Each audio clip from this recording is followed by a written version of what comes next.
تو انسان گئے ہیں، لیکن ہمارے کام کیسے ہیں آپ خود ہی فیصلہ کر لیجئے۔ انسانوں والے ہم بہت سارے لوگ ایسے ہیں جو کام نہیں کرتے ہیں، ہمیں وہ کام کرنا چاہیے جو ہمارا معیار ہے۔ اللہ پاک کا کتنا بڑا احسان ہے کہ اس نے اشرف المخلوقات بنا کر کے دنیا میں بھیجا، اور جب یہ انسان اشرف المخلوقات بن کر کے دنیا میں آیا تو پھر ہمارے اوپر اس نے کتنا بڑا احسان کیا۔ دنیا میں ایسے بے شمار بندے اس کے ہیں کہ جو اس کا نام بھی نہیں لیتے ہیں، لیکن اللہ انہیں کھانے کو دے رہا، اس کا ذکر بھی نہیں کرتے ہیں لیکن اللہ انہیں کھانے کو دے رہا ہے۔ وہ معبودان باطل کی بندگی کرتے ہیں، معبودان باطل کی عبادت کرتے ہیں، لیکن اللہ کا کتنا بڑا احسان ہے کہ اس نے ہمارے اور آپ کے اوپر یہ احسان عظیم فرمایا کہ اس نے ہمیں اور آپ کو اپنے حبیب کی امت میں پیدا فرمایا۔ خود قرآن میں اللہ فرماتا ہے لَقَدْ مَنَّ اللَّهُ عَلَى الْمُؤْمِنِينَ إِذْ بَعَثَ فِيهِمْ رَسُولًا۔ اللہ فرماتا ہے ہم نے مومنوں کے اوپر احسان عظیم فرمایا کہ انہی میں سے انہیں اپنا حبیب عطا فرمایا، اپنا محبوب عطا فرمایا، یعنی اللہ نے ہمیں اور آپ کو اپنا محبوب یعنی ہمارے آقا کو ہمیں اللہ نے عطا فرمایا۔ کتنا بڑا احسان اس نے فرمایا ہے کہ اس نے ہمیں اور آپ کو اپنے حبیب کی امت میں پیدا فرمایا۔ پھر امت میں پیدا فرمانے کے بعد اب علامہ آپ جو ہے علامہ صاحب آپ دیکھیں کہ اس نے کتنا بڑا احسان کیا ہے کہ اس نے اپنے حبیب کی امت میں پیدا فرمانے کے بعد بھی ان 72 میں نہ رکھا کہ جو 72 کے 72 جہنم میں جلیں گے، بلکہ اس ایک فرقہ میں رکھا کہ جس کو ناجیہ فرقہ سنی اہل سنت والجماعت کہا جاتا ہے۔ ایک جملے میں کہو اس میں رکھا کہ جو جنتی فرقہ ہے، اس میں رکھا کہ جو اس کے محبوبوں کا نام لیوا ہے، اس میں رکھا کہ جو اس کے محبوب کا ذکر کرتے ہیں، اس کے محبوبوں کا ذکر کرتے ہیں، سرکار غوث پاک کا ذکر کرتے ہیں۔ اس کا کتنا بڑا احسان ہے کہ اس نے ہمارے اور آپ کے اوپر یہ احسان عظیم فرمایا۔ اب آپ تھوڑے اور قریب آئے تو میں آپ سے عرض کروں کتنا بڑا احسان ہے۔ اب اس نبی کا احسان آپ اپنے اوپر دیکھیں۔ اللہ پاک نے اس وقت اپنے حبیب کو پیدا فرمایا کہ نہ جب زمین تھی، نہ یہ آسمان تھا، نہ لوح نہ قلم نہ چاند نہ سورج، کچھ بھی نہ تھا۔ اللہ نے اس وقت اپنی قدرت سے اپنے نور سے اپنے حبیب کے نور کو پیدا فرمایا، اور جب اللہ کے حبیب کے نور کو اللہ نے اپنے نور سے جدا کیا تو پیارے اللہ کا حبیب کا نور کیا کرتا کیا تھا اور کیسے ہمارے آقا نے ہمارے اوپر مہربانی فرمائی ہے۔ اب آپ تھوڑے قریب آئے۔ اللہ نے اپنے حبیب کو اپنے نور سے پیدا فرمایا اور رکھا کہاں؟ اپنی قرب خاص میں رکھا۔ اس وقت نہ عرش تھا، نہ لوح نہ قلم، کچھ نہ تھا، بلکہ پیدا کرنے والے خدا کی ذات تھی اور پیدا ہونے والے مصطفیٰ کی ذات تھے۔ پیدا کرنے والے خدا کی ذات، پیدا ہونے والے مصطفیٰ کی ذات اللہ نے اپنے قرب خاص میں رکھا۔ قرب خاص میں رکھنے کے بعد اب یہ نور کرتا کیا تھا؟ قرب خاص میں رہنے کے بعد یہ نور کرتا کیا تھا؟ اب میں آپ سے آپ کی محبت کا امتحان لینا چاہتا ہوں۔ ذرا نبی کی محبت اپنے آپ سے دیکھو، نبی تم سے کس قدر پیار فرما رہے ہیں۔ ابھی تم دنیا میں آئے نہیں ہو، فقط اللہ کے حبیب کا نور ہے۔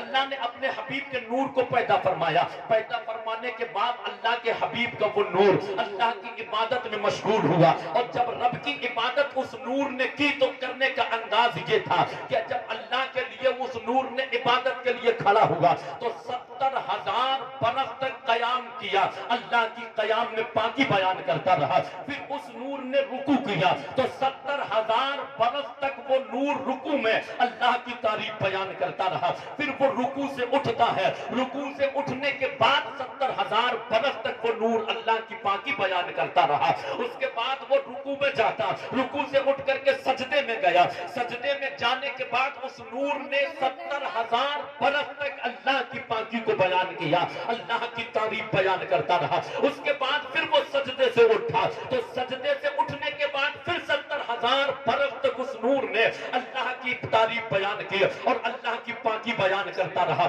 پھر وہ نور دوسرے سجدے میں جاتا ہے، پھر دوسرا سجدہ 70,000 برس تک کا ہوتا ہے۔